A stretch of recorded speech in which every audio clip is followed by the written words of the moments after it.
Good evening. The March 18th, 2020 Ashland Select Board meeting is called to order. I would ask that the Select Board conduct a roll call attendance. Kinsman, aye. Chair, aye. Yolanda Greaves, aye.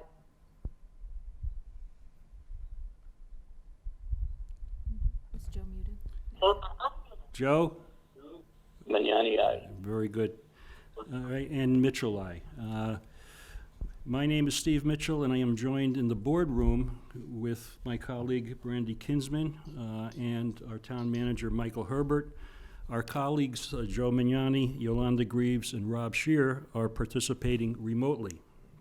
As you can see, we are maintaining our social distance for tonight's meeting. This meeting is being broadcast live and is being taped by the good folks at WACA-TV. This is also our first effort at a remote participation meeting under Governor Baker's recent order suspending certain provisions of the open meeting laws. We're using the Zoom conferencing platform and ask for your patience and understanding for any fumbles with the technology this evening.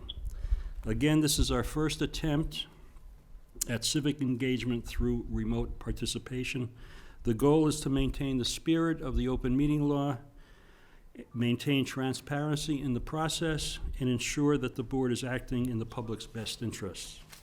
We have a modified meeting agenda this evening consisting of a discussion and a vote on the fiscal year 21 town budget, a discussion regarding the town's participation in the Metro West Veterans District, and then statements specific to the COVID-19 situation.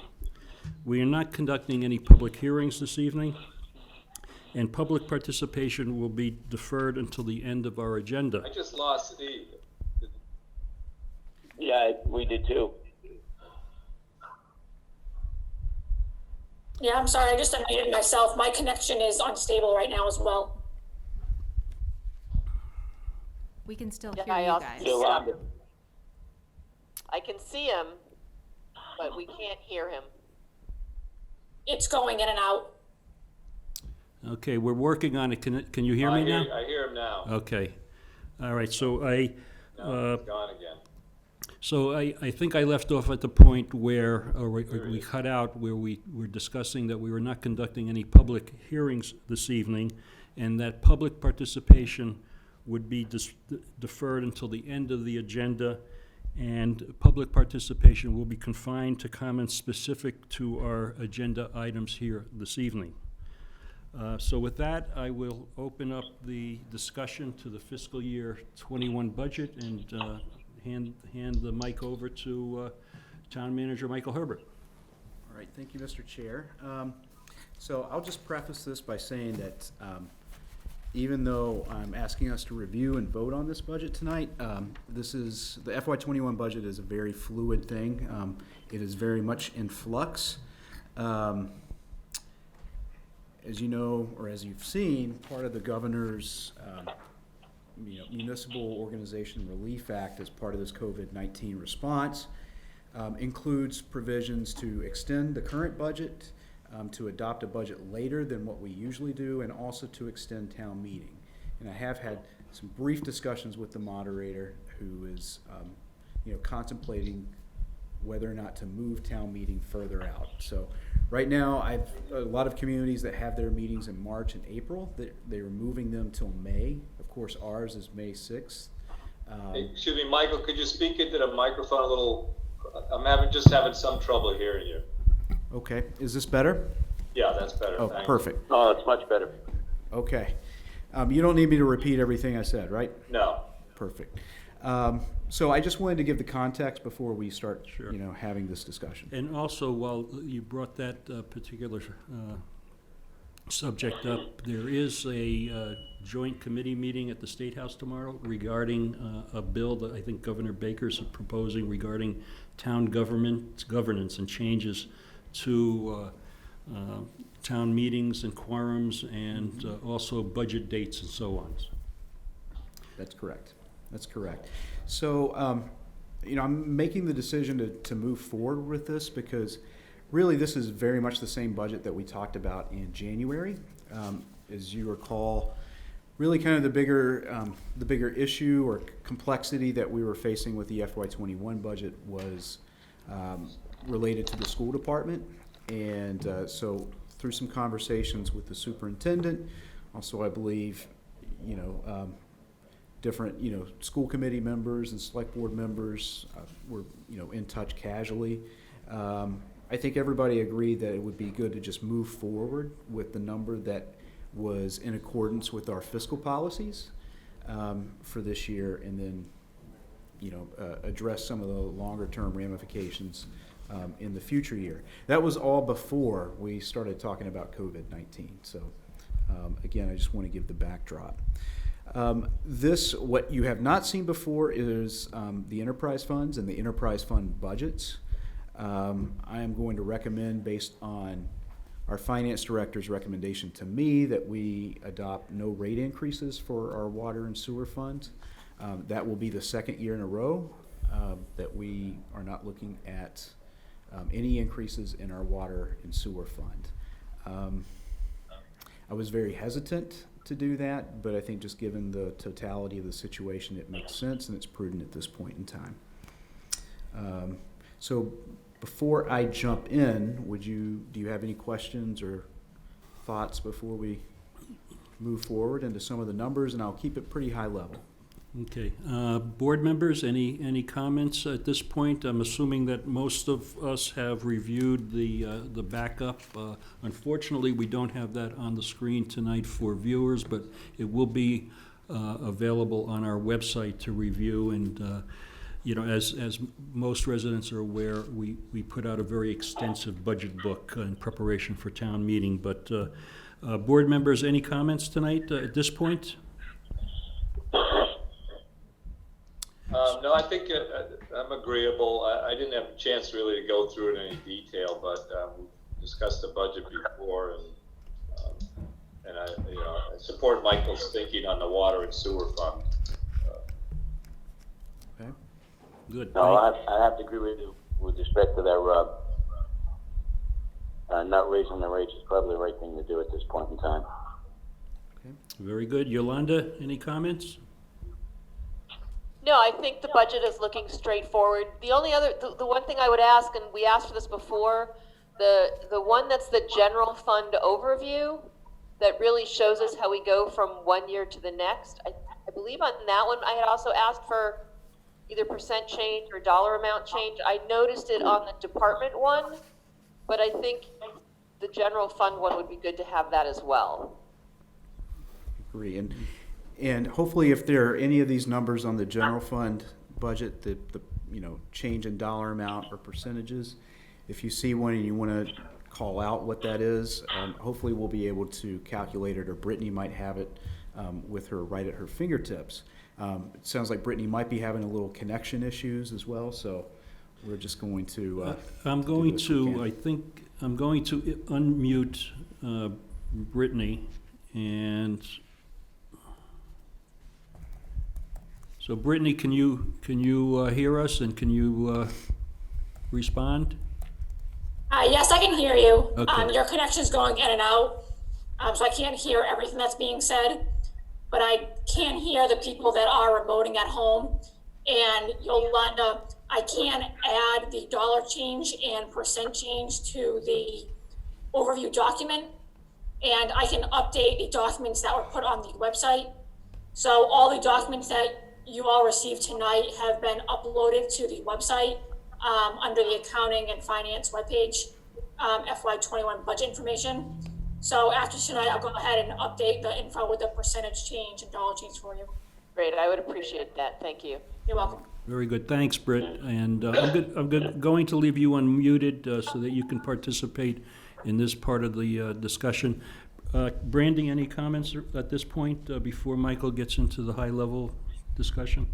I guess the only question I have, here, I'll move this a little closer, is going to the enterprise funds. When we have the cable access, the amount that changed this next year, is there something specific? There wasn't a lot in the documents around it. That could be related to the way the new I believe that is related to the way that President Trump and the FCC is treating, how they are treating revenues and what you count as revenues towards that, towards our cable franchise agreements. Before in-kind, let's just say, for lack of a better term, donations were not counted towards what they were required to give us, and now they are. So you see a decrease in the payments, unfortunately. Okay, thanks. Okay, Michael. Okay.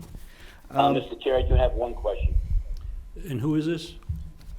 This is Joe. Joe? Sorry, Joe. Go right ahead. Sorry about the raspy voice. The figures that we have here, and I appreciate all the work that Brittany, you, and Jen have done, Michael.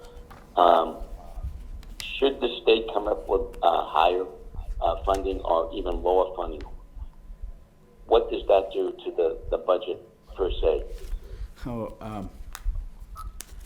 So just to repeat Joe's question for the audience at home, and then just to make sure that I got it.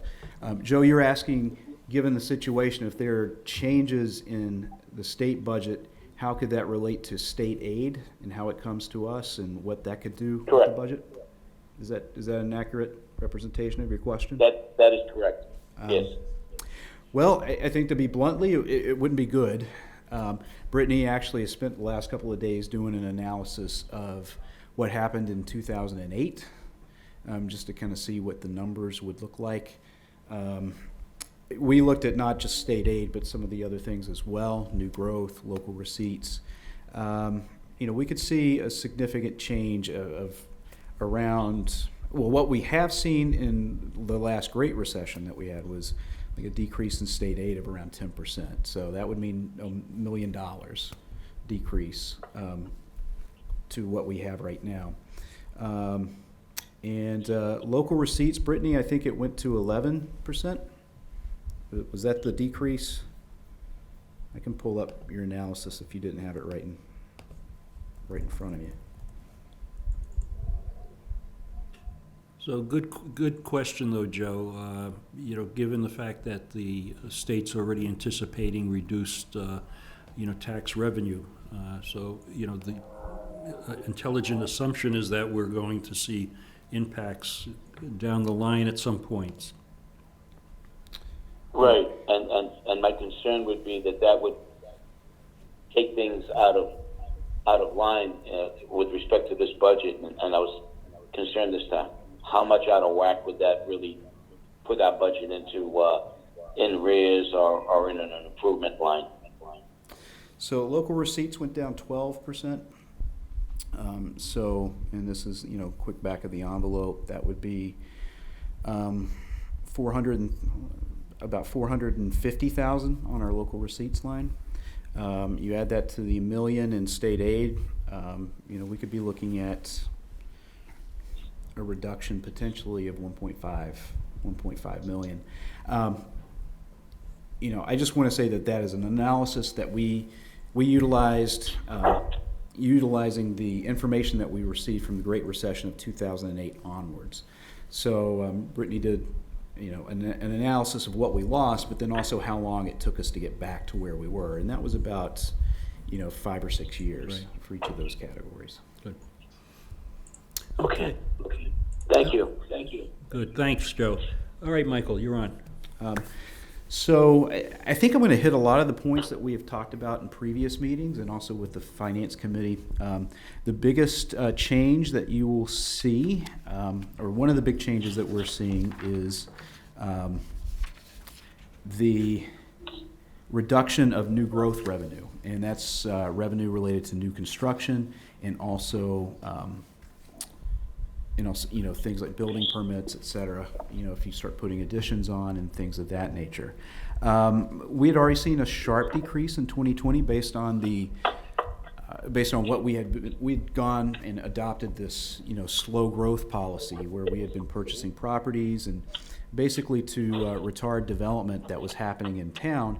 We're seeing the effects of that obviously negatively in new growth. And so now we're looking at 600,000 when actually just a couple of years ago we were over 1 million. So, I mean, that's a pretty big reduction. Overall, our tax levy is going up about $1.7 million, which is actually a little bit less than previous years. Mainly that is due to that reduced new growth. When we go to state aid, we're seeing a slight uptick in that, or at least for now, in 2021, of about $200,000. Local receipts, we're looking at a slight decrease based on motor vehicle excise tax, but the building permits actually is really what's driving that, a reduction in the building permits. Also, I believe investment income is reduced compared to where we were previously. Ultimately, when you get down to the total revenue, you're looking at an increase of about $2 million when it all shakes out. So going from $63,979,000 in FY20 to $66,026,000 in FY21. Any questions so far about revenue? Yeah, Michael, this is Yolandi here. So not a big one, but the big difference for veterans benefits from 2019 to 2020, and then 21. In terms of the, in terms of the, 19 and 20, I mean, Okay. it's an increase for 21, but what brought, I don't remember that, so what was the change from 2019 to 20? so basically we served less veterans at that point in time. So veterans benefits on the cherry sheets, what that is that that's a reimbursement of 75% of the benefits that we expended in the previous year. So in 2018, we had actually expended a lot for veterans benefits, and that's why you see that number of 77,000. We didn't do as much in the last year, so we were looking at 40,000, and then the next year we're looking at an increase of about almost 20,000. But that's all directly tied to veterans benefits and what we distribute to veterans over the course of the previous year. Okay, thank you. Welcome. Okay, yep. Mr. Chair, Yes, Joe? I just have a quick question with respect to new growth, and do those figures entertain UGC's project No, and the Robert Hill Way project? they do contain Robert Hill Way. They do not contain UGC. Okay, thank you. Thank you. You're welcome. And for those that do not know, UGC is the proposed developer for Lot 2 of the Rail Transit District, or a section of Lot 2. It's a proposed 62 plus, meaning age 62 plus, senior development that would be 25% affordable. Right. All Okay. right. So going to expenses, so under general government, you will actually see a decrease in that. That is because we are shifting a little bit more on our ambulance revolving fund, and we've also shifted some of our operating budget more into capital to help pay for the proposed public safety building within the levy limit, meaning we're trying to reduce the amount that we would need to ask a debt exclusion for. The school, public schools, again, that is that increase from $33,200,000 to $34,700,000 is directly attributed to our financial policies and in accordance with our financial policies. Keefe Tech, we're seeing a little bit of reduction in the assessment. I think our enrollment is still staying pretty stable, but what happened is Keefe Tech received an infusion of funds, or is anticipating an infusion of funds through the Student Opportunity Act that was recently passed. So with more state aid, they were able to reduce their assessments to each community, and that's why you see that difference. Non-excluded debt service, you see that's a large jump of $1 million. Now that is to help pay Yeah, that's what for. we expect, right? Yeah. I'm sorry, Rob. I'm sorry, that's to be expected with our the debt we've been taking on, and That's true. So that has projects that have already been approved and will potentially start in the near future, or have started, or land purchases. But it also contains $750,000 to help pay, again, for the new public safety building, within the levy limit, again, reducing the amount that we would need to get a debt exclusion for. Our excluded debt service, you see, increases slightly. That is because of previous projects that have already been authorized, namely the Valentine property, also the Mendez feasibility study, that was $1 million, and then also the public safety design and engineering money of $3.5 million. So we see those added to the excluded debt amount. Some of the other projects are less, so that's why you see it virtually stays the same. Again, we have not included any money into that for the public safety building or the new school because we don't know what that's going to be yet. The capital outlay is being reduced from $750,000 to $500,000. That's really for a couple of reasons. First and foremost, we have a number of projects that we are still waiting to complete. We actually have found that we don't necessarily have the staff capacity to complete all the projects that we have authorized. We've gone through a significant expansion of our capital program over the last few years. We've been able to accomplish a number of different things, but at some point you've got to balance out the operating with the capital and your ability to implement those things. And then also we're devoting some of that money over to, again, the non-excluded debt service. You'll see that theme come up quite a bit.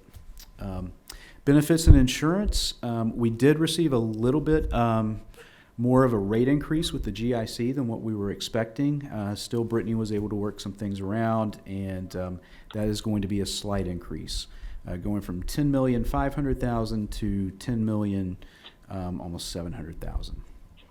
Again, the reserve fund is at $450,000. Snow and ice is at $285,000. So that brings our total appropriated expenses from $62,681,117 in 2020 to $64,764,110 in 2021. So those are the appropriated expenses. You'll see the non-appropriated expenses. Really the main one that I think is really worth noting right now is the overlay, which we've increased from $150,000 to $200,000. That is to help pay for abatements. And again, I'm going to propose that we're increasing our 41C.5 senior tax exemption by another $100 this year. And so that is to help pay for that. So all told, when you look at the cherry sheet charges, which is the amounts we get charged by the state, you'll add that with the appropriated expenses, you see a total budget of $63,979,000 in FY20 compared to $66,026,000. So roughly $2 million. Okay. Any questions about this so far? And then I can go. Really, I can just touch upon a couple of things in the departmental budgets, or I can answer any questions. Sure. Board members, any questions at this point regarding the overview? No. No, I'm good. You're good? Okay. same here. Okay. Okay. Moving on. Okay. So we've tried to keep. We've tried to detail what the difference is on the line item detail for everything. Really, the big things that I want to point out are the public safety departments, and just kind of highlight some of the changes with those, and then also DPW. Those are our biggest cost centers. Actually, what I will do is I'll start off with economic development, because people will see that that's a zero budget. Beth's actually outside the hall. She's looking at me. What do you mean zero budget? That all we're doing is we are moving the economic development budget from our general fund over to the special revenue account that was established last year, utilizing the meals tax. So that will be done. Michael, are we still waiting for action on that Well, special revenue fund from the state? We're still waiting for it to be finalized. There has been significant action based on some very, very small amendments. And I just want to make clear, like, the amendment that we're talking about is, the legislation says that, the town manager is supposed to present basically an accounting of all the charges. That was changed to the treasurer. just because that person is the custodian of all the records.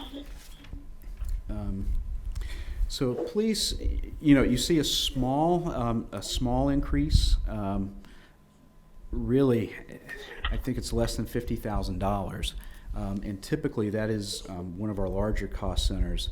And that is because we've tried to, again, shift some of that money over to help pay for the public safety building. That is not impacting operations. I will point that out.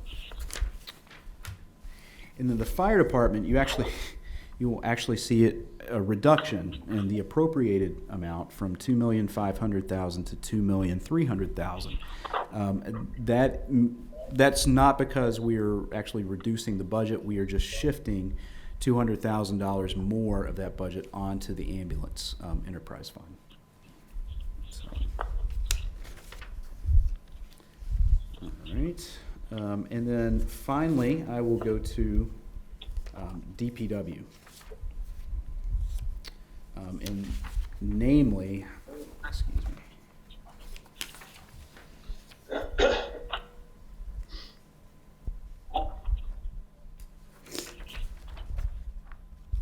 Namely the highway department. You'll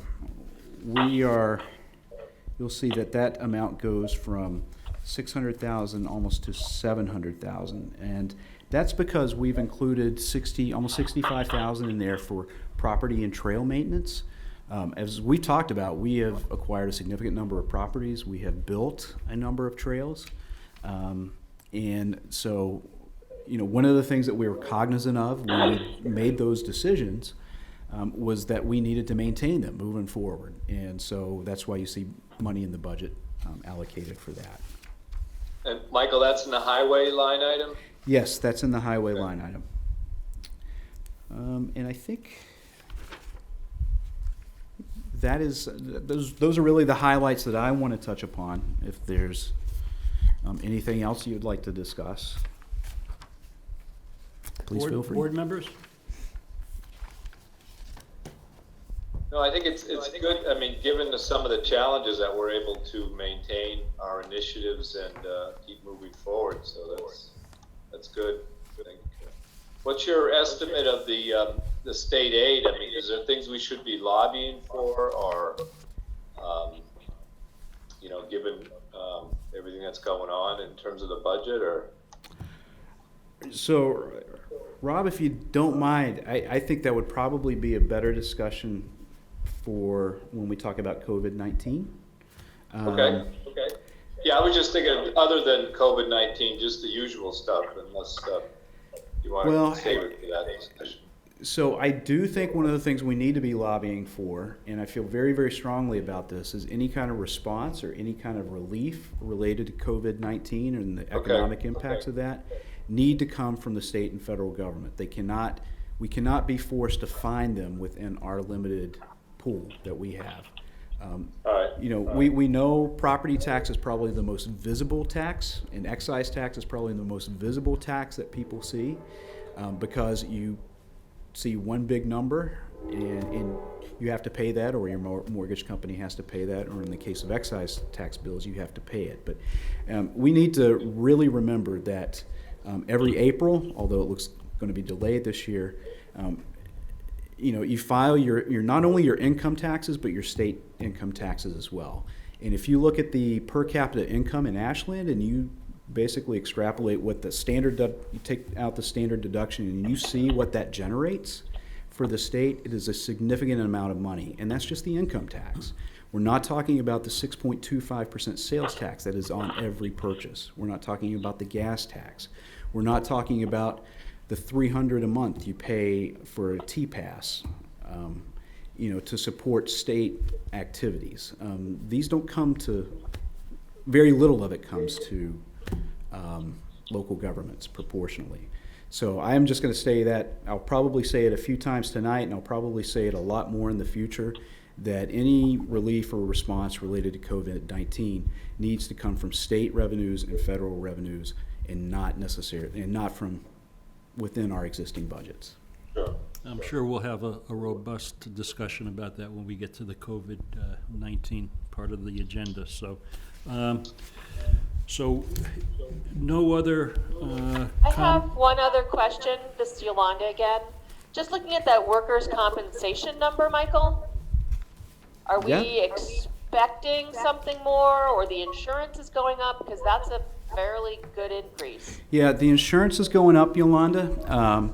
So there have been a number of people that have been hired recently between the school department and the municipal departments. And that is why you see such a big increase that is happening. So when they went and revisited our roster and what, the potential exposure would be for our insurance company, that's why you see such a large increase there. That's a good question. Thank you. Okay. All right, moving on to enterprise funds?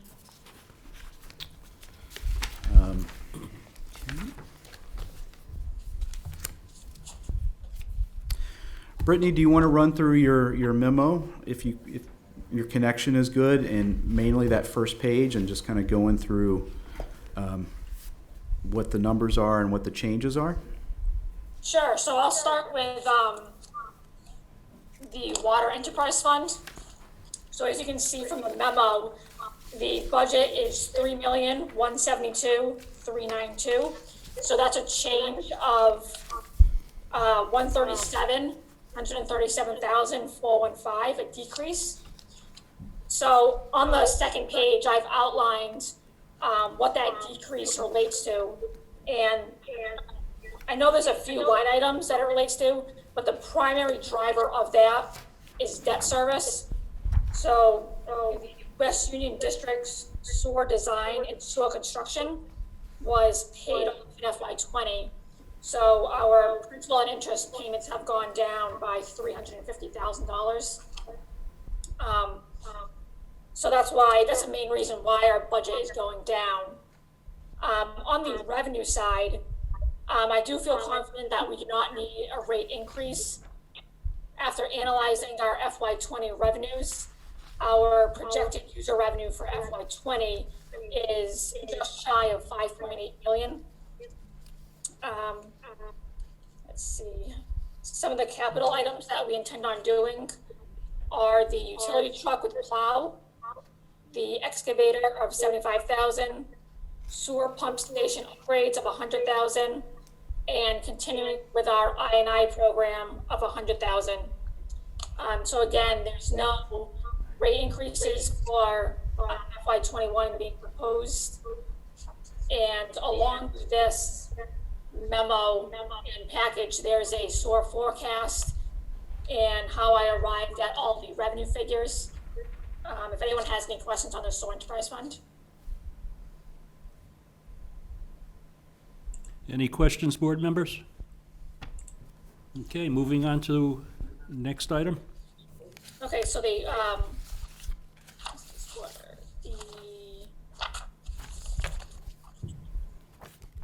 sewer enterprise fund has a budget request of $5,760,556. Let's see. I'm sorry, so I did the sewer enterprise fund first. So the next one would be the water enterprise fund. And the requested budget on that is $3,172,392. Again, there is no increase there. Our recommended.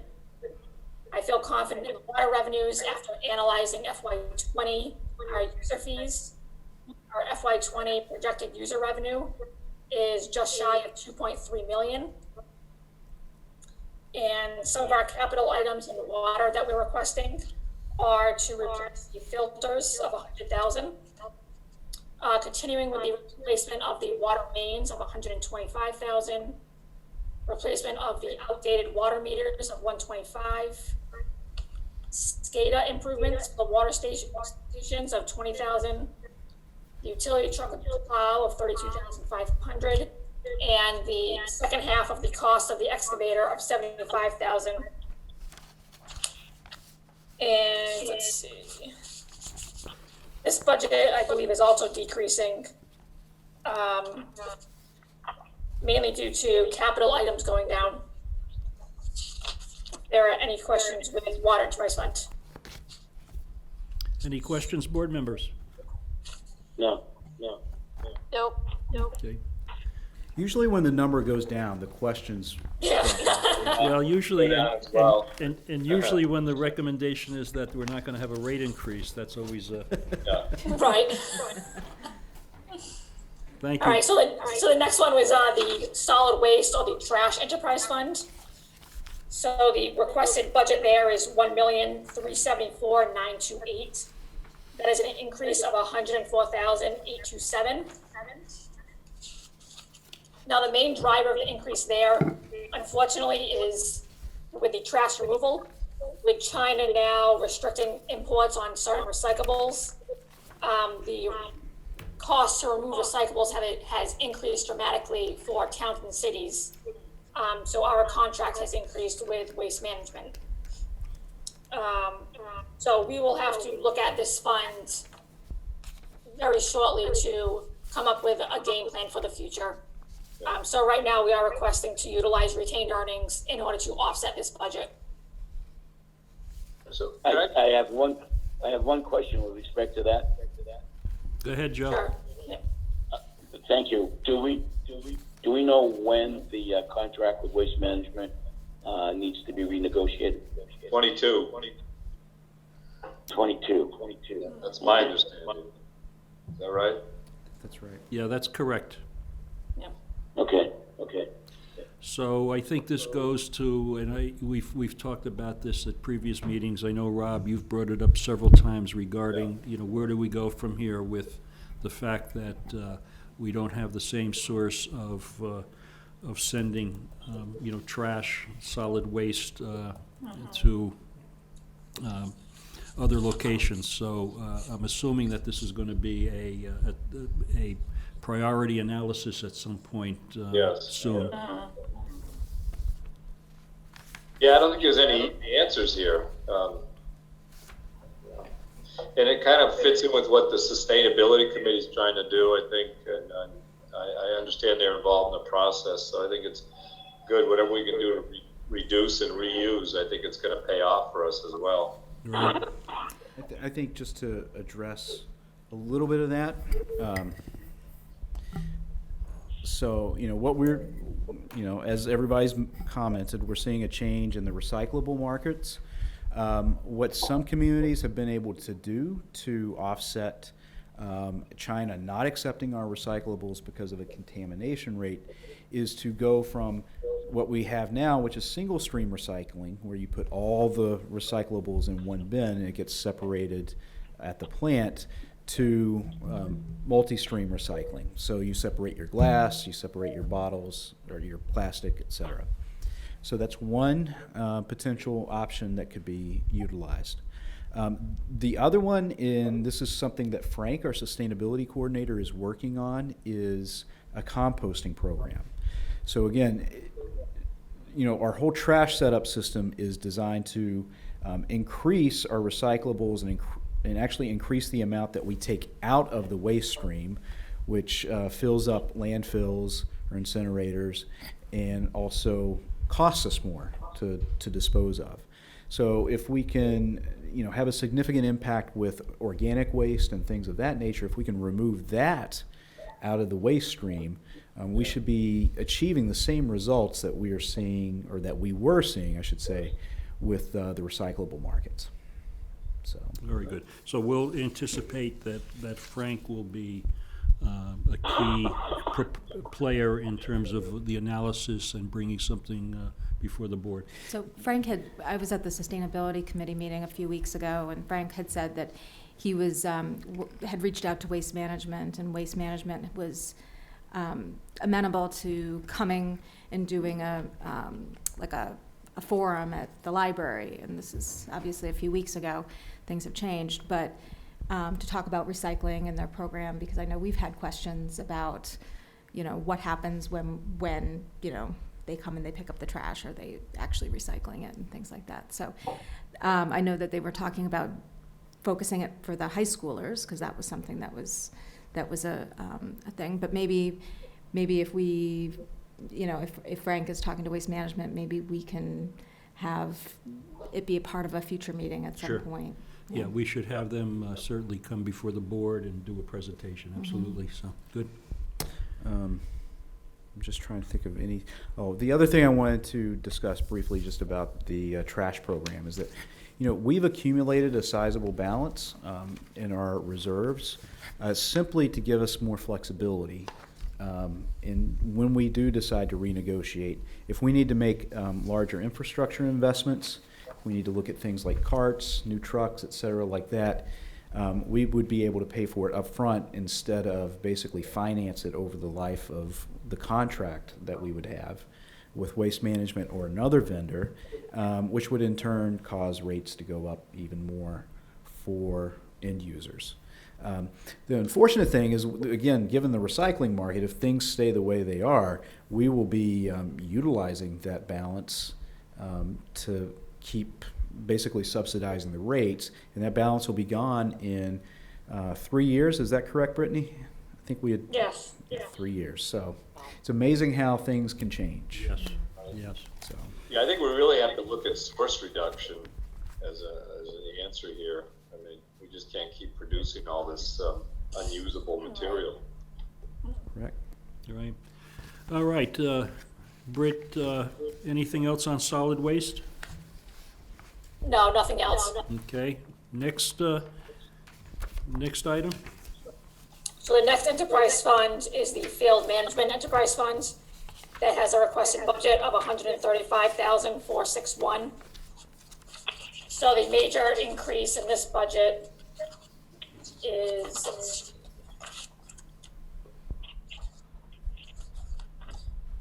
it was a request to do some work on the girls softball field. Last year they had done work on the boys baseball field. So in FY21, they were going to do some work on the girls field. So I just want to say that for the field budget and for the forecast, obviously this was done pre-coronavirus. So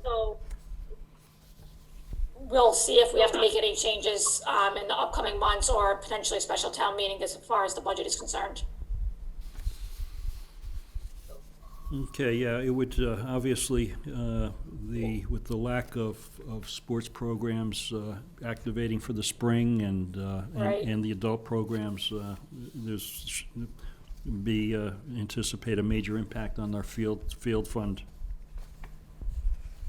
Right, so we're expecting rentals to go down. We're already in the process of processing refunds for other people that rent the fields.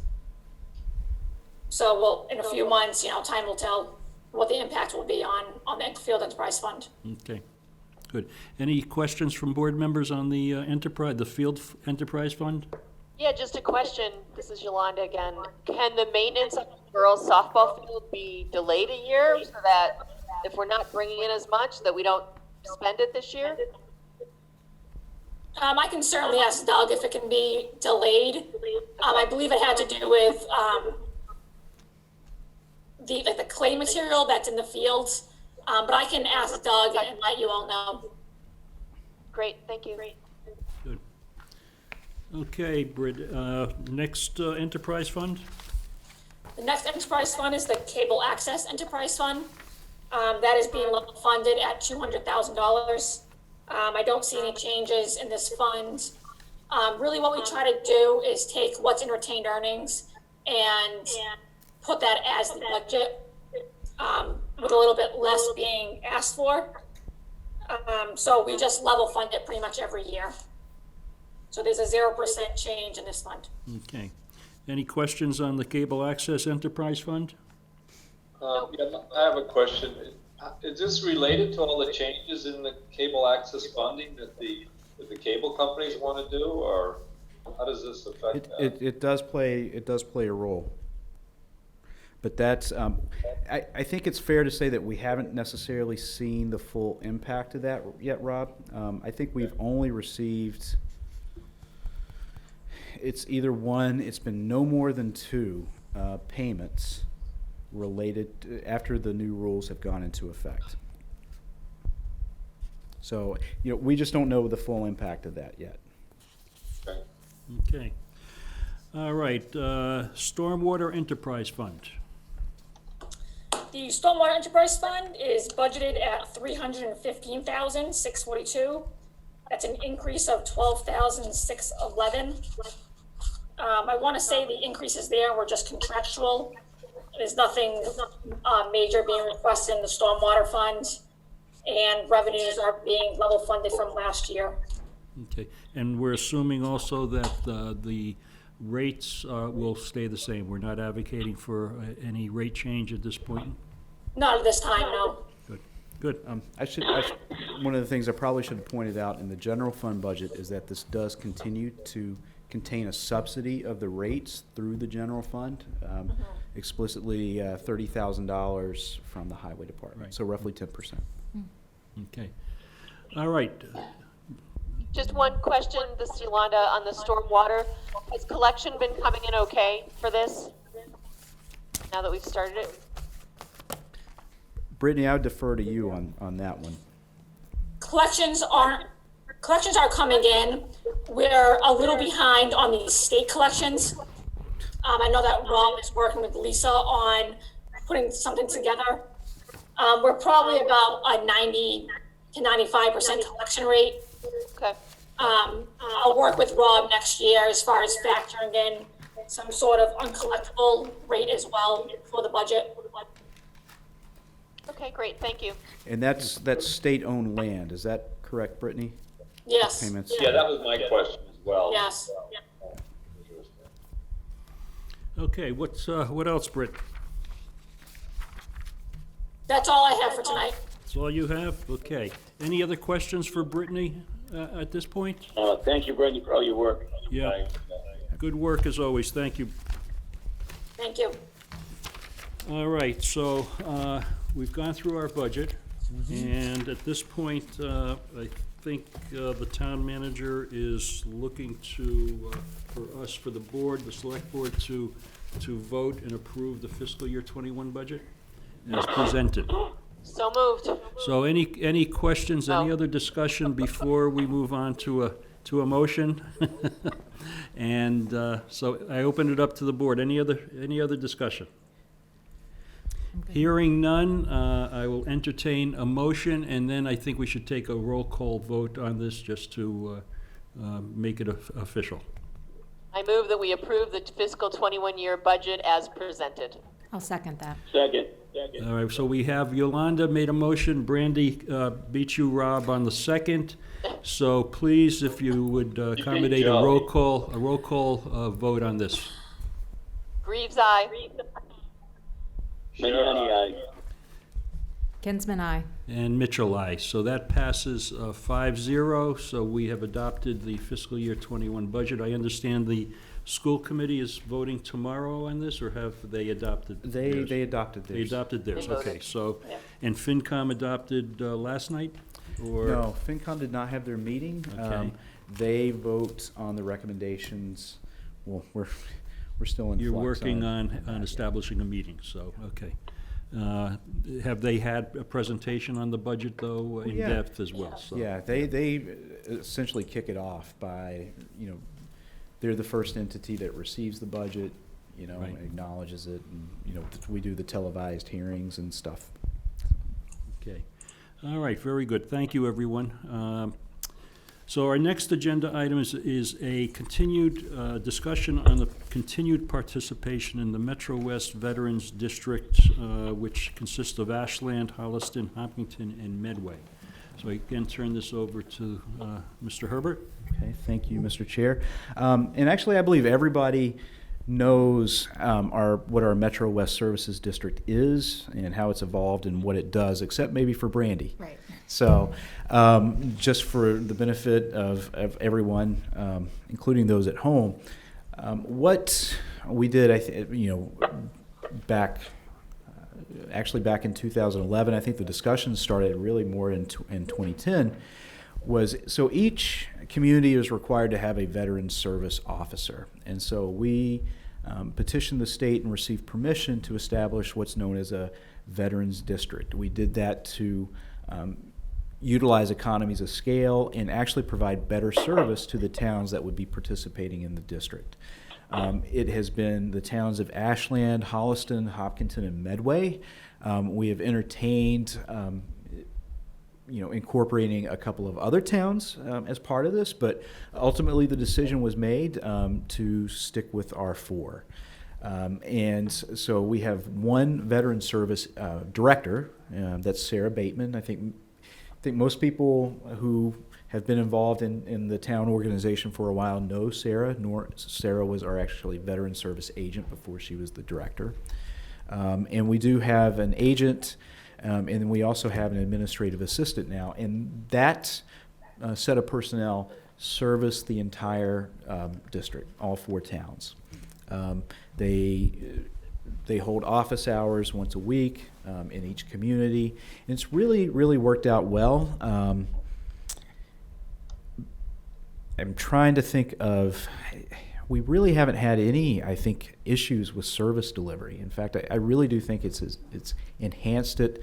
It's actually enhanced our communities, our collective communities profile.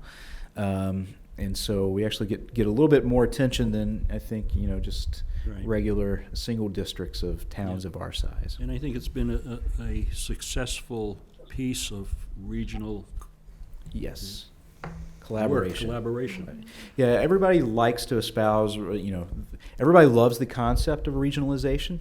They see, the economies of scale and efficiencies and stuff like that, but actually making it work and making it work the right way for all the communities involved is usually very, very difficult. Right. This is not an example of that. This has been a successful well. program. And how many years has this been in operation? 9. 9 years. So needless to say, it's worked for all the towns. So Yeah, this, I'm this has assuming- definitely been a good example of regionalization. Yes. So I'm assuming that we're need to vote to continue our participation. Correct, and in that's this what tonight's, program, right? discussion And is. do we need to sign a document, or are we? The chair will want need to sign a document, Okay, and I have that's that fine. We here. don't have to have 5 signatures at this point? Correct, Okay. correct. So that makes it simple. So any discussion on, or comments on our, the Veterans District? Yeah, I just have one question. What is the time frame for this agreement? I'm looking at it and I can't see that. Okay. So this will be for a 3-year period. All right, excuse me, biennial, I'm sorry. So that's every 2 years. And really the document that you would be looking at is really the original agreement made in 2011. Right. And as we have subsequently agreed to future agreements, different small amendments have been incorporated. And so what this agreement does is it actually officially incorporates all of those amendments into the singular agreement. It's very similar to what we do with contracts, union contracts. There's usually one collective bargaining agreement. Joe, you could probably speak to this, and then over the course of a year or two, you get a number of side letters, or you get a couple of MOUs that are outside of the contract, and then when you go renegotiate the contract again, you use that as an opportunity to roll everything in, so you got a clean document. Good. So I have one more question, Michael. On that amendment, the fiscal year 2021 amendment, that it says that they're removing the word part-time before the word clerical. So are they creating a full-time clerical position for this? It was removed before. Oh, okay. Yes. But now it's just incorporating it into the agreement. Correct. Okay, thank you. Very good. Any other discussion? My only question is, I know you said, it's been great for Ashland. Have you received feedback from the other communities? Are they want to sign on for another contract? Yep. Yes. Okay. Yeah. Okay, so we will, at this point, entertain a motion to continue our participation. I move that we approve the fiscal year 2021 amendment agreement for our Veterans District as presented. Second. All right, we have a motion by Yolanda, a second by Joe. Again, a roll call vote, please. Greaves, aye. Vignani, aye. Mitchell, aye. Kinsman, aye. Rob? Sure, yeah. All right, so that Carries 5-0, and we will sign our continued participation.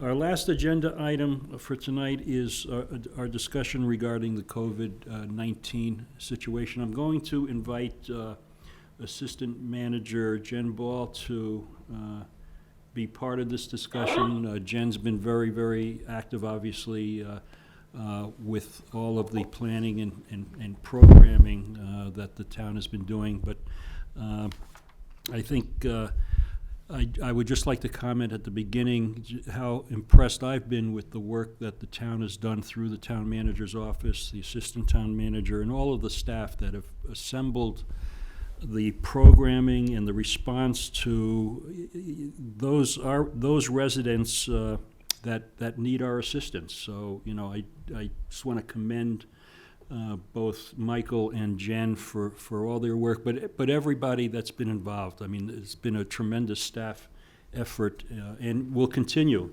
to connect resources, residents to resources as they're needed. So, Michael, I think you are our official spokesperson and a primary contact for the response to this crisis and providing the appropriate information. So I'll turn it over to you at this point, but we'll have everybody, give everybody an opportunity to certainly to speak on this. Sure, and first of all, I just want to take a moment to thank the board for your support and just kind of, being very, very patient in many respects. I mean, you've seen a lot of this material before, but you really didn't get the full packet until, yesterday. You've been very understanding in terms of the fact of what the magnitude of what it is that we're facing, and so I very, very much appreciate your support and what you've done so far. And Steve, you alluded to it. Our staff has been absolutely tremendous in this. Jennifer Ball and Beth Reynolds worked probably over the weekend 12-hour days each day. I think at some point they put in like 72 hours straight. And Paul Carpenter, I need to point out Paul Carpenter as well, who is also, I just want to refresh folks' memories, he also supports the schools. So in addition to basically working all weekend, he's been putting together approximately 150 Chromebooks for distribution to some of our kids so they can continue working. But it's not just them. We've had we had a number of conversations over the weekend. Kara Terrell, Joanne Duffy, the Chiefs have been great. Lynn, Captain Moorhan has been incredible. Doug, Mark Oram, Lisa Ulialoro, she's had to do a number of had to deal with a number of issues, and after we get I really can't reiterate how impressed I've been, and you can probably tell I'm a little bit almost delirious right now. They're kind of going through the same thing. Yeah. This is unprecedented. And we don't even know how unprecedented it is. We're already know that it's unprecedented, but we have not seen what the impacts are going to be of this fully impacts. But I think it's important for the town to know the effort that's been put in by management and staff. And really, in a lot of ways, we have had to fend for ourselves in managing through this.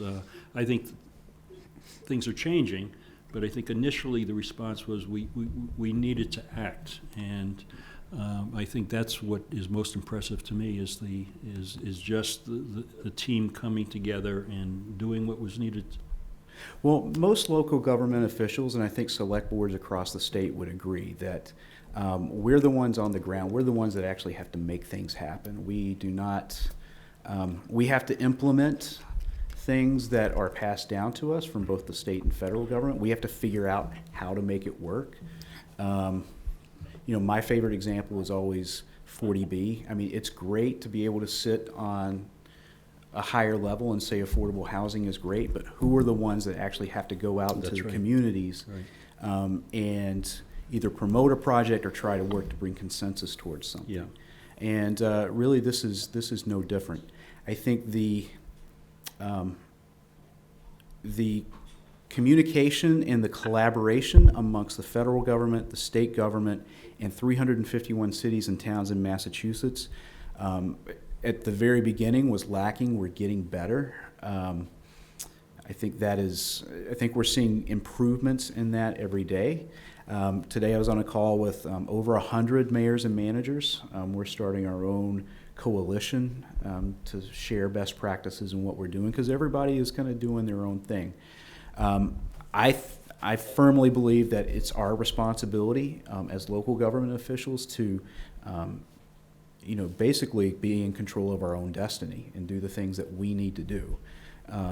We know the people in the community better than anybody, and so we know what is needed. And to that end, we have been working to put together a lot of programs. Really just working to determine how we are going to keep operations open. And, staff, are they going to be here? Are we going to shut buildings down voluntarily? Are we going to be mandated to shut buildings down? How do you organize something like that? Do you do remote work? Do you want to keep people whole if they can't come in? How do you manage all of that? And then obviously everybody has been pitching in and doing a lot of things that fall under the other duties is not Sure. assigned before. And I think we should probably acknowledge the Ashland Emergency Fund at this point as well. Well, yeah, I was getting to that point. I mean, one of the things that we've been doing and what we worked on a lot over the weekend is the development of this restaurant and resident relief program, what we're calling the 3R program. And, the genesis of that is identifying the fact that we have residents that are in need. Food security is a major thing. The schools were not going to be able to get their program up and running until Thursday, until tomorrow. So we needed to fill that gap.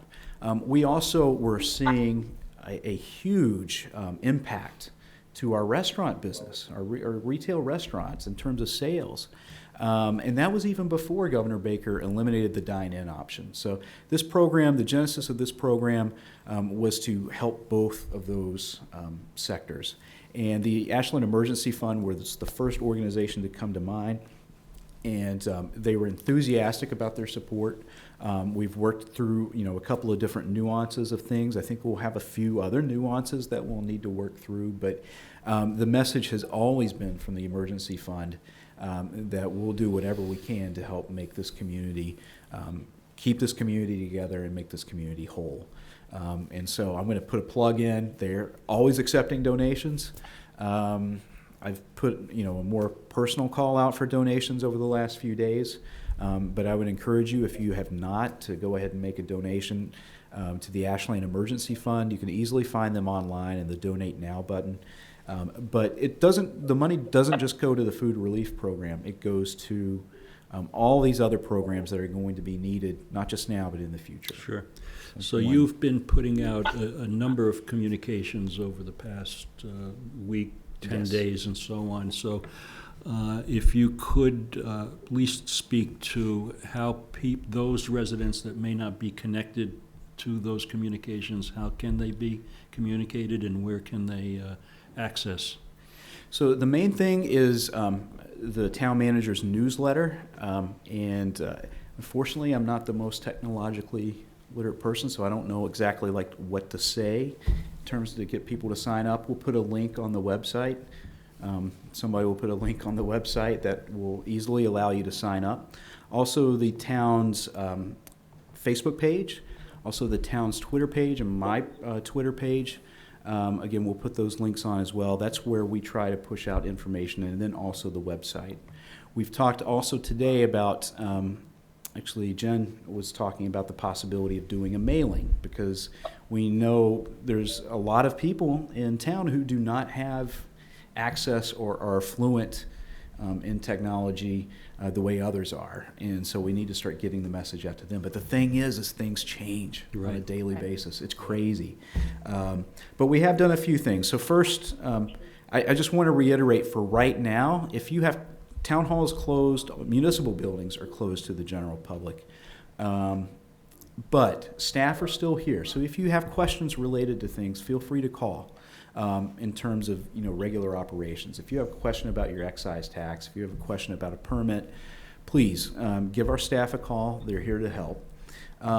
But for those questions that are not, they're more specific to COVID-19 and they are not emergency in nature, we have established a hotline that is operational during working hours, and people can call into that. It's 508-532-7900, or they could send an email to covid19@ashlandmass.com. And, if we don't have the answer right away, but we will be able to get the information and get back to you to the best of our ability, and hopefully pretty quickly. And as we start seeing what the themes are in terms of questions, we can develop an FAQ. That's great. So, yeah, I think it's important that residents feel confident that they can reach out to the town and get the best information, as opposed to the social media and just those kinds of discussions that go on and kind of morph into something that's not really accurate. So, I would just encourage everybody to connect with the town And the website you guys have put together specific on coronavirus is really great because it talks about what is open, what is closed. It has all the newsletters that you've put Yes. together. It has how to sign up for them. It's kind of a one place that people can go to Yeah. see. Let's put that together. And I also, I neglected to mention, but I need to mention the work of Superintendent Adams and the school committee and the staff at the schools and the Ashland Educators Association. Yeah. They have been working. Jim and I met, it was either on Saturday or Sunday for a couple hours, and talking about some of the challenges that he was having with the fact that school is being closed for so long. And I think they've got a good program set up. Sure. I just, then I think I could answer questions or hear from you. One of the things I just really want to reiterate is I keep on saying this is unprecedented, and it is unprecedented. And we're going to find out the magnitude of that in the coming weeks and months ahead. But we have been through unprecedented times before. I think it's important to point that out. And we've usually we've always come out of it stronger as a community, as a nation, as a state, and as a species, really, for hundreds, thousands of years. And this is the same thing's going to happen in this case. Obviously, there's a lot of unknown, which generates a lot of anxiety and a lot of fear. This is a public health crisis, as well as I do feel like we're going to have some economic impacts, some significant economic impacts. But, I think we all pledge to work as hard as we can to lessen those impacts, come up with solutions, and also try to keep you as informed and be as transparent as possible with what it is that we're facing. Very good. I think we should also acknowledge the response and the actions by Governor Baker, by the state legislature, and the Department of Public Health. I guess we need the state and we need the federal government to really address what I would call the big ticket items. And whether it's declaring a state of emergency, whether it's modifying the open meeting law so that we can host a meeting, whether it's waiving the waiting period for unemployment benefits, whether it's the moratorium on evictions and foreclosures. I mean, these are things that we're dependent on the state to address for us. And but again, I think it's important that we acknowledge the work that they're doing as well. And to that point, the legislature, Senate President Spilka and Speaker DeLeo, they put together a $15 million funding package. They passed it relatively quickly. I spoke to Karen, not this past Monday, but the Monday before things really hit the fan, and she was already starting to think about that. So they've passed that, and actually the first tranche of that $5 million has been released. all cities and towns will be getting a certain amount of money. We're expected to get 25,000 just as a baseline to help pay for COVID-19 related public health issues, but we will probably be asking for more as well, which is a provision under the Right. guidelines that were Good. released. So tomorrow, there's a joint committee meeting. This is the Committee on Municipalities and Regional Government. They're scheduled to meet and discuss Bill 4572, an act to address challenges in town governance resulting from COVID-19. And this bill is sponsored by Governor Baker, and it's related to changing or relaxing provisions regarding town meeting, the flow of town budget. So this is, continued opportunity to provide local government with tools to protect our residents and to maintain services. So I would encourage my fellow board members to reach out to our legislative team to support this particular bill. But and I would encourage any of our legislative team to support those efforts to provide local municipalities with the tools to maintain our work. And actually, I keep on forgetting Yeah. people that need to be thanked. WACA, they were, Beth and WACA worked many long hours to get this set up and running, and it's been pretty smooth so far. I think it's worked pretty well, so I know, I worked earlier, prior to the meeting with Connor and Miles, and, they walked me through it, so I think if they could walk me through it, they've done a pretty good job, so, thank you, great job by WACA. So I'll open this up to any comments from board members, and then I will attempt to get any public participation that's here listed. I really don't see much in the way of public participation at this point. If there's anyone that chooses to, you should raise your hand. That's part of the Zoom process, so if you want to raise your hand, then I can acknowledge you, and you'll have an opportunity to participate. At this point, I'll open it up to my fellow board members. I'd like to start if possible. So I would also like to thank you for what you've done, your thorough communications about how Ashland as a community is handling to deal with the COVID-19 and what it means for our community. Also, again, thank you to Jen Ball and Beth Reynolds and WACA-TV as well. I think what the schools are doing, what we're doing as a community has been a real positive. Just a couple of questions. First is, so right now, Steve and Brandy and Mike, you're sitting at Town Hall. Do we have this set up so that in the future, if we are told that we all need to stay at home, that we can do this just as well if we're all sitting at our desks at home? Yes, we already discussed that, and more than likely, that's how we will be conducting meetings in the future. Right. We actually are having we're still going to maintain a tri-board meeting on the 24th, and we will Okay. probably do that completely remotely. They've made provisions to accommodate that. Okay. Good. Good. That was really my only question. I think there's still some little bits of detail to work out on this, recommending everyone have some kind of headset and speaker, because there was some background noise as we were having the discussion today. Okay, Rob, any comments at this point? Yes, I thought, I too wanted to just compliment Mike and his team on their response. You folks were out ahead of things. I think there were some organizations that didn't move as quickly. So I thought the communication was very good.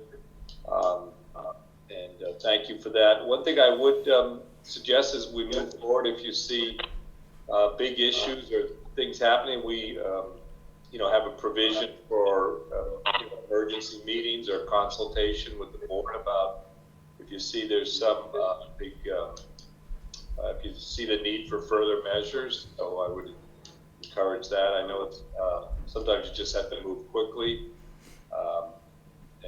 but you know, also if you can get us involved, I think that would be add to the strength of the response, you know, when you're able to do that. So I think one of the things we get into this, we may be looking at, you know, if things are moving quickly, just, you know, meetings that take place with very relatively little notice, you know, I would suggest we keep that in mind. I thought the restaurant thing was a great idea. I'm going to suggest that at my workplace at Worcester Community Action Council, that we look at those kind of needs in Worcester, and there's a lot of restaurants. That to me strikes me as a kind of a, you know, model that could be used in other places. So that was a great idea that you folks came up with. In terms of technical stuff, I think things are working well.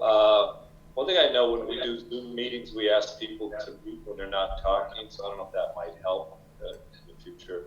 But anyway, you know, thank you for the response so far, and hopefully, you know, I think unfortunately there's more to come, and we'll just have to stay flexible and maintain this kind of preventive response. So thank you. Thank you, Rob. Joe? Thank you, Mr. Chair. I'd just like to reiterate what Yolanda and Rob have already stated, that I appreciate all the work that has been done by our management team and all the extra precautions that have been taken. The only thing that I would like to ask for the residents of town is to use some caution. I've had several people call the house and want to know if certain things have been canceled, or they're hearing that things have been canceled. And unless they see it or read it from the town website, or the town management bulletin, or the superintendent's bulletin that's out on the web, they shouldn't take anything else other than what is being said by those two gentlemen and the town is on the website. We want to stop, the room is we want to stop a lot of other things. And I also like to ask people to make sure that they don't board, because there are other people that are in dire need as well. And if you have seen these that live in your area, please check on them. Give them a call or walk over, make sure they're okay. I've had that happen to my wife and I. It was very greatly appreciated, and I'm sure that the folks that are our age or older would appreciate it as well.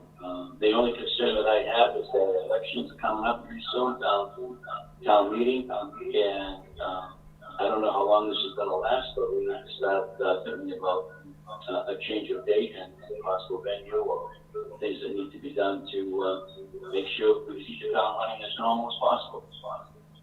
And that's about it. Good. Thank you, Joe. Brandy?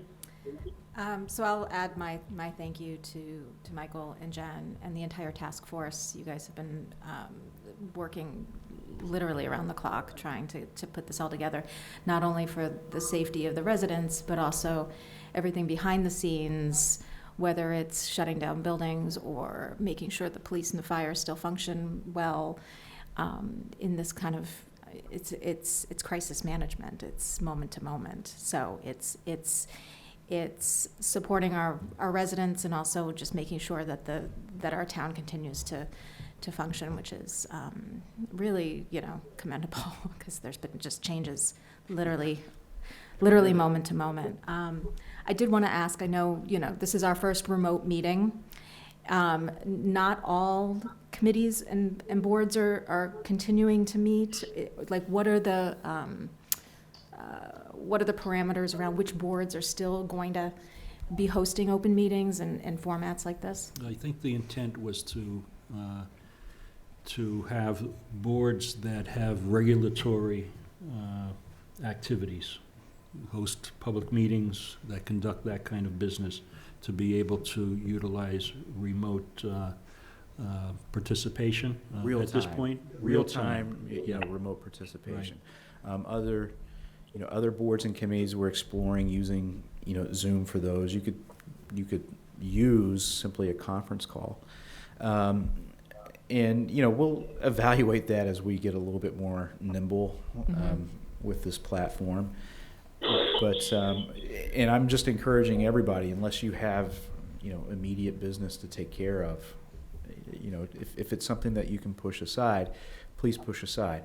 I realize things have to keep on going. You can't stop everything just to deal with this, but at this point in time, we're literally like a week in from when the panic, button was hit Sure. overhead. Yeah. We're just trying to get our hands around this, and then we can start, again, supporting the other functions Right. after that. And I would encourage chairs to be very selective with their agendas. We eliminated a good part of our agenda tonight because- 75%. because it really wasn't necessary that we discuss. There was not any immediate actions that we were taking. We had no hearings. So, again, I would encourage chairs to be very selective if they have to meet, do so, based on that need. So, right now, actually, I'd like to, give Jen an opportunity, if she has anything to say. You've been so integral to this process, and so if you would like to weigh in. Hi. So I think Michael covered most all of our activities over the last week. We'll continue, I think, to assess how to best serve the residents, both for sort of typical municipal work, as well as some additional human services and food security services that we're going to have to modify and evolve. So we'll continue to keep people posted as we try to adapt to our new situation. Great, thank you, Jen, and thank you for all your efforts. Yeah, I think it bears noting that Jen was actually, her previous role was actually the chief of staff at MEMA. So somebody made a really good hiring decision when they, But no, she has been, I mean, clearly that background has been so critical in what we've been doing. I think it's clear that we've got a tremendous staff, and certainly part of it is due to your hiring decisions. So we got to give you your props for that. And just to They've done all the clarify, work. just to make sure people are aware, the food pantry is currently still open, correct? It is still open. This is going to be our first week of the 3R program. Based on things that have happened this week with some of our restaurants and how things are working, we might adjust that a bit. But right now, the food pantry is still open. Okay. Yes. And if people, So Michael, can I just clarify? Of course. So it's not open to the public in terms of just walking through. So Right. we've been doing basically curbside pickup for folks. We're going to refine the timing on that, and communications will come out. And also, if the timing does not work, we are still open. So if you call the food pantry, we can make arrangements either through delivery or curbside pickup to make sure that folks have food. But you can't just necessarily come to the food pantry. Great, thank you, Jen. and the program, the restaurant program, that's not specifically just for food pantry folks, that's for any resident that's having food challenges that they can sign up for. That's correct. Right, okay. That is correct. A couple of other things, Jen, talking about the curbside service. We actually just started today, piloting, for lack of a better term, curbside service at the library. So, if patrons have reserved books, they're actually pulling up, and our staff are actually going out and putting those in their car. And Kelly Rund, who is very, very creative and just really good at developing awesome programs, has already started coming up with a couple of programs that people can do, obviously separately, but like a scavenger hunt in the state park. It's this whole trying to figure out, how to be alone together or together alone. It's just really interesting. Certainly. Well, I think we don't have, I'm not seeing any participants that have joined this meeting that have raised their hand. So at this point, I just commenting on our ability to hold a meeting tonight. I think it went pretty well for our first efforts. We conducted business. We were able to provide information, and and this is going to be our foreseeable future. So I appreciate everybody being here tonight. And my last comment, I think, at this point is for residents to keep and stay informed and to be safe. So at this point, I'll entertain a motion to adjourn. So moved. I'll second that. Second. All right, motion and second. All those in favor? Aye. Aye. Aye. Aye. And that carries 5-0. Good night, be safe, and keep informed. All right, thank you. Thank you. Thank you. You. Thank you.